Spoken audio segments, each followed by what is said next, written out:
Good morning. This is John from the Springs Mennonite Church. Good to be with you today.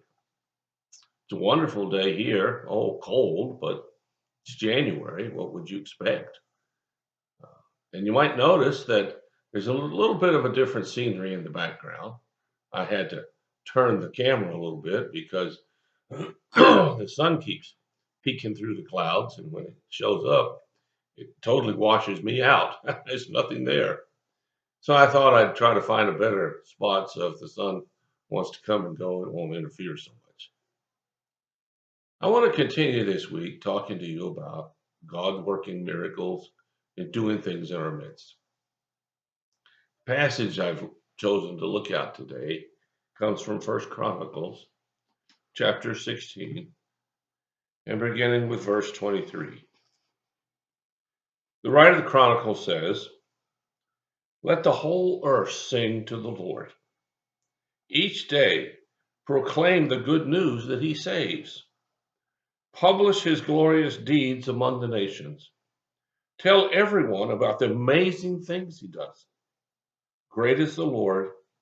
He is most worthy of praise."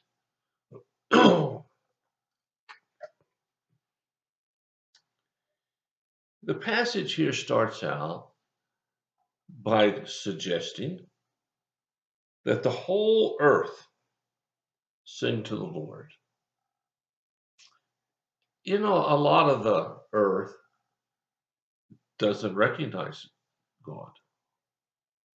A lot of the people that you're around probably don't recognize that there's a God. It sort of seems like for an awful lot of people, unless something comes up that they can't control, they don't give God a whole lot of thought. Well, the truth of the matter is, everything that comes up, they can't control. Now, we always think that we can, but we can't. And so the passage here is inviting everybody, you and me included, to sing praises to the Lord. Praises are statements of thankfulness and wonder that we give towards someone or something much greater than us. And so it says, let the whole earth sing to the Lord. Each day proclaim the good news that he saves.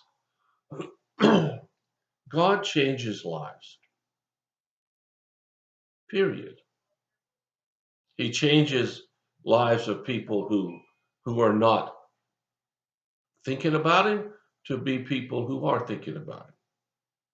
He changes lives of people who are, they think on their own, and he wants to move them in a different direction. He changes people who are sick and makes them whole. God changes people. Whoever you are and whatever you've done, God can work with it and make you into a really special person. And so we should proclaim that God can do that. God can do anything, really, and does do everything in our midst. But then it goes on to say something else here. Publish his glorious deeds among the nations and tell everyone about the amazing things he does. So I like to ask you to think about, what is something that God has done in your life that's amazing? Maybe you say, well, nothing. I've just lived an ordinary life. I don't think so. There's a lot more there than what you remember. Let me tell you a story. I knew this guy. He was older, had spent most of his life as a pastor. And then through circumstances that he couldn't control, he left the ministry, as we preachers would say, and he went and did something else. In fact, he moved a good distance away from where he'd been, started a new career, uh, changed his life. And then, as he got near the last segment of his life, he and his wife were talking about what did they think they should be doing. Like many folks, they talked about retiring and then tried to figure out where they could retire and couldn't come up with any answers. Then they thought about, well, we're too young just to sit around. We need to do something. What are we going to do? And couldn't come up with any really good answer. So they just decided that where they were was good enough. And they decided to be content. Whatever that was, they thought God was doing it, and that was good enough. And then one day, all of a sudden, the fellow's reading some kind of something. I don't remember what he told me. He saw an ad for a church that was looking for a pastor. It was a long way away. He didn't even tell his wife he saw it at first. As he told me, I knew she's going to be upset. So he wrote them and asked if they might be interested. You know, those of us who've been in the church a lot of our lives, we kind of know how to read letters, and you express an interest and they respond to you. And the letter pretty much said, thank you, but no thank you. And so he didn't tell his wife. And then a few months later, out of the sudden, out of the blue, here came a letter from that group, and they said, hey, you want to talk to us? Well, the long story short is that eventually he and his wife packed up, moved a long way away to spend the last segment of his life being a pastor again. Now you think about it. What are the odds that he would have read that announcement at the very moment that he did?